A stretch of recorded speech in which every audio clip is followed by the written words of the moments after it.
Hello, everybody. It's the TV Optimist, and today I'm talking about Atypical. I've only reviewed the first two seasons. It's currently on its fourth and last season. The wife and I are watching it. She was like, "You need to watch this show. It's brilliant." And so we took a pause on a lot of the other things that we were watching to watch this at the time. She said, "Just a warning. You're probably gonna hate it. In some parts, you're probably gonna hate a certain character." And whenever she says that, she's pretty spot on. Following the life of 18-year-old Sam Gardner, who has autism, following the life of following the life of 18-year-old Sam Gardner, who has autism, just try to live life. Just trying to live life. Favorite episode: The Silencing Properties of Snow. The overall feel of the show is amazing. The writing is excellent. The actors are great, but my god, I hate Elsa. Why the fuck would you cheat on your husband, you dumb bitch? Casey, Sam's little sister, is great, as is their father, Doug. The finale got fucking nuts, so I'm super pumped for the next season. I don't want to spoil a second for anyone who hasn't seen it, so please give it a chance if you haven't already. Well, allow me to spoil it now. Casey's his younger sister. She's on the track team. She's a typical teenager who talks back to her parents. She loves Doug because she's daddy's girl. Um, Already didn't really like Elsa, but comes to fucking hate Elsa because Elsa cheats on her husband.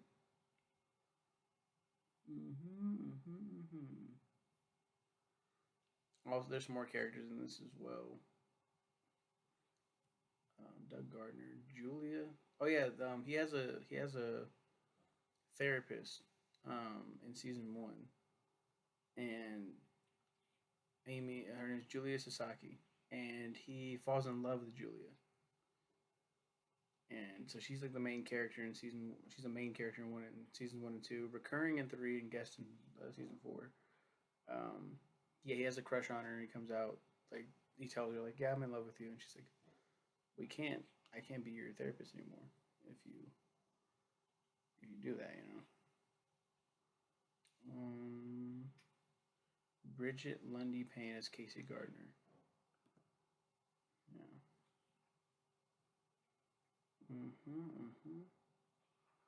Bridget Lundy Payne. She came out. They came out in November 8th, 2019, as non-binary. Uh huh. They're my age, 93, 94, around my age. Jennifer Jason Leigh is an amazing actress. She was Stacey Hamilton in Fast Times at Ridgemont High. What? I gotta see this. I'm pretty sure I already knew this. Like I've seen this before, but that's crazy. It's fucking wild. She was also in Hateful Eight. Sam and Casey's overprotective mother. Sam, he's on the autism spectrum.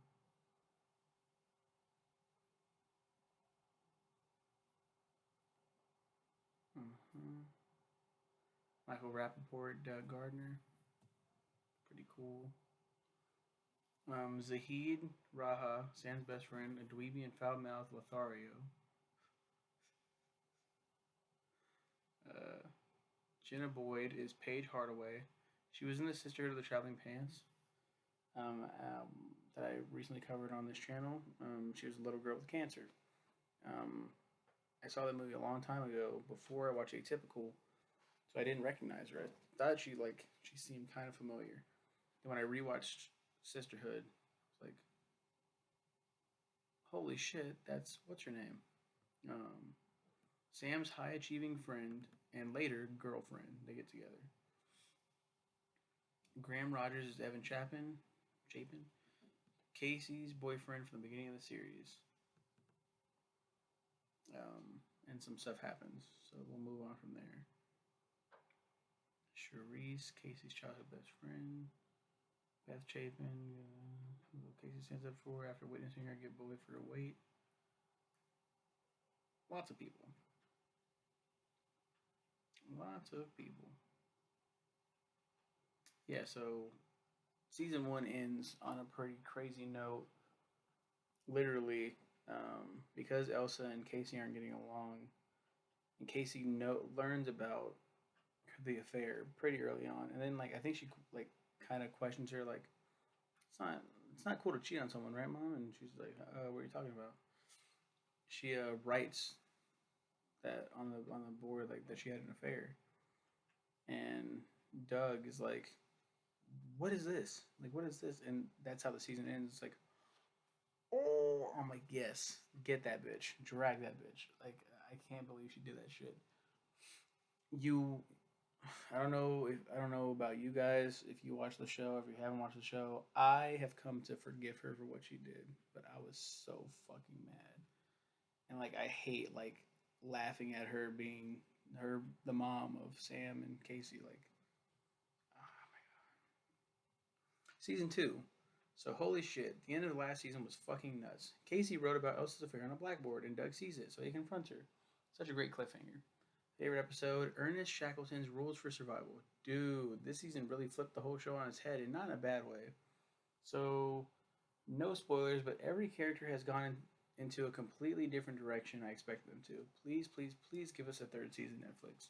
And now we know they did. Third season, and then now the fourth. Let's just go over what exactly happened in season two. He had to get a new therapist, who's not a big character at all. Casey meets this new girl, um, Izzy. Izzy Taylor, a student at Casey's new school. A fellow runner, she becomes Casey's best friend, and they don't like each other. They're kind of rivals, and there's a scene. My wife and I are watching it. My wife's like, "Are they? Do they like each other?" And I was like, "They're just best friends. What are you talking about?" And she's like, "No, I think they're into each other." I was like, "No, like she's with Evan."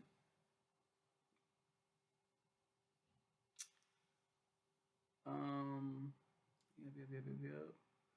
Doug punches Nick in the face outside the bar. Nick is this Hispanic dude that cheated. This is the guy that what's his name? Elsa slept with. Mm, he's been kissing Smudge the paint on her bench. Oh yeah, Sam's been kissing this other girl. They like kind of like have a break because they're not in exclusive boyfriend and girlfriend yet.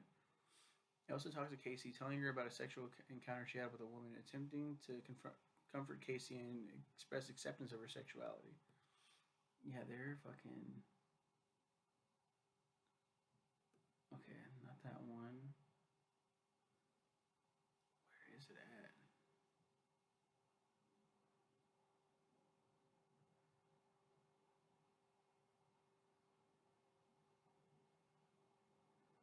Yeah, Izzy comes to Casey's room to apologize and asks if they can forehead promise that they won't let boys disrupt their friendship again.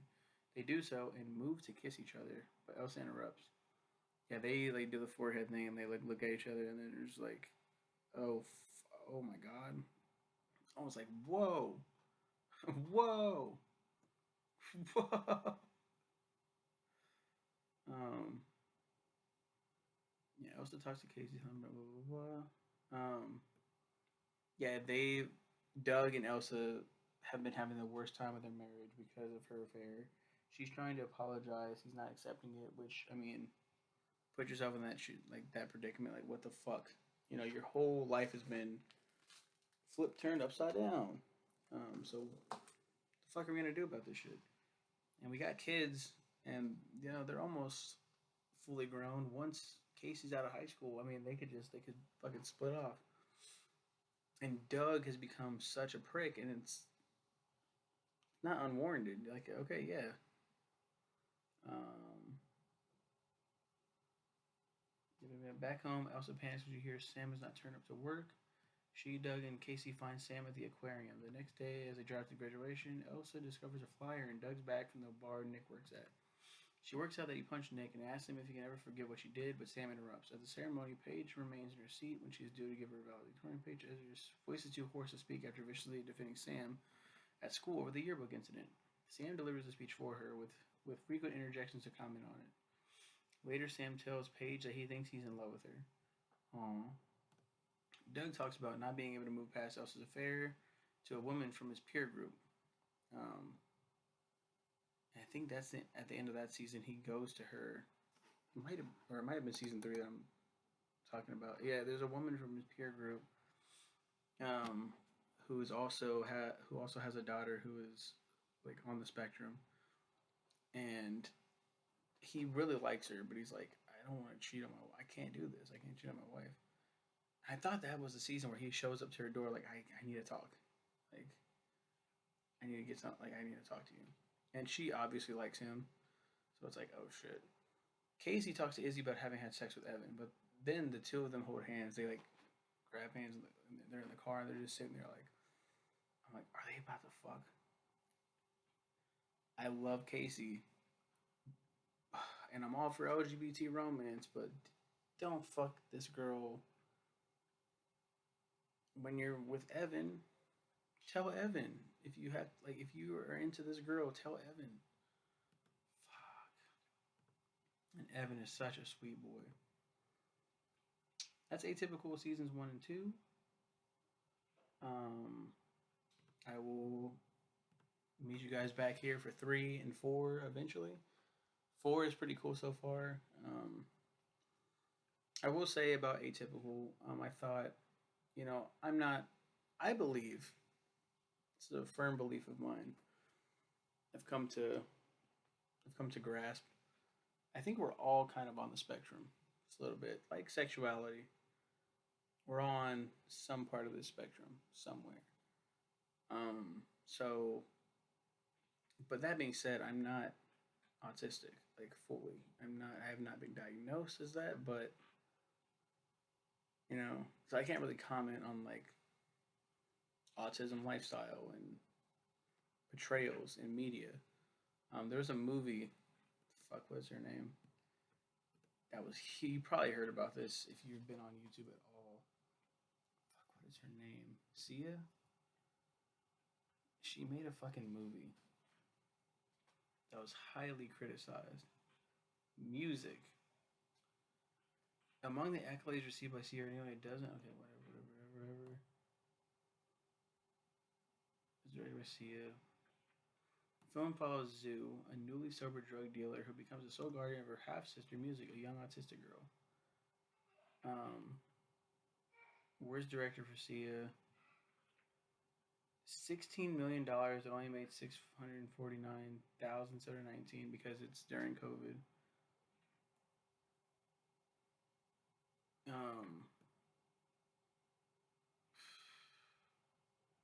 It had a huge bet, 3.660 out of 10. Metacritic gave it 23 out of 100. There's a lot of negative reception.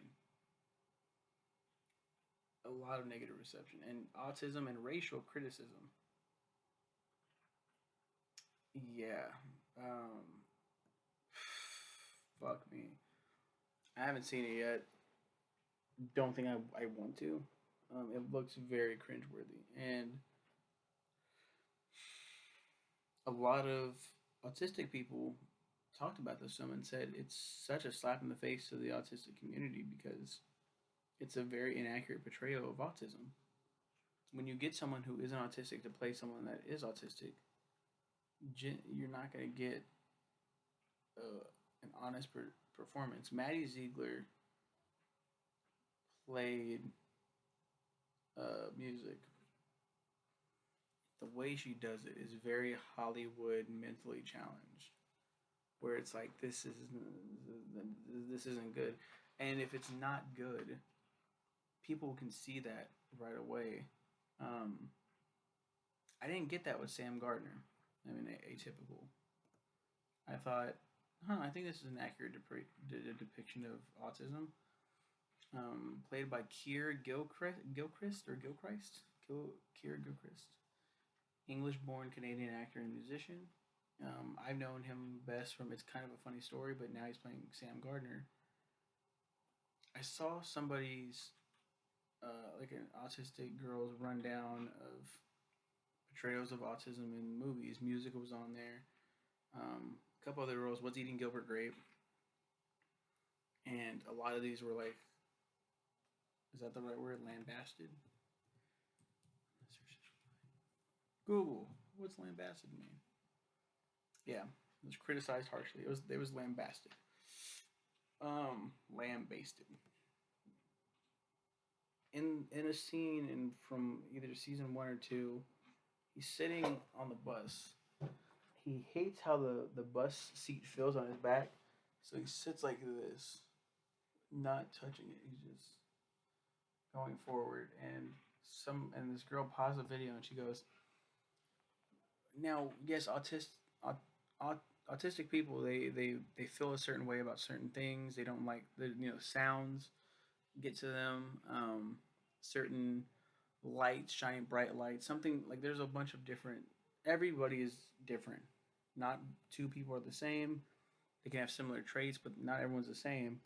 So this depiction right here is like maybe, right? But she's like, I would just move to a different seat. Like we wouldn't just do that day in and day out. And I was like, just now, thinking, well, I've been in that position where I'm like, I feel like I'm sitting a certain way, and I'm like kind of awkward about it. And I'm like, well, if I don't just write it out, then people are gonna fucking judge me. So I'm like, let me just pretend to be comfortable when I'm not. And I think a lot of people are like that. Like, just pretend that we're comfortable when we're not. Fake it till you fucking make it. But yeah, every fucking day, yeah, I couldn't do that shit either.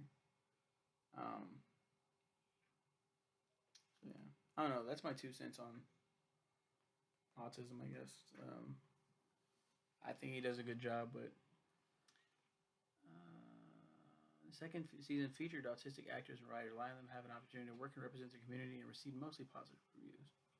The first season was highly criticized for its lack of autistic actors and many perceived inaccuracies in its depiction of autism.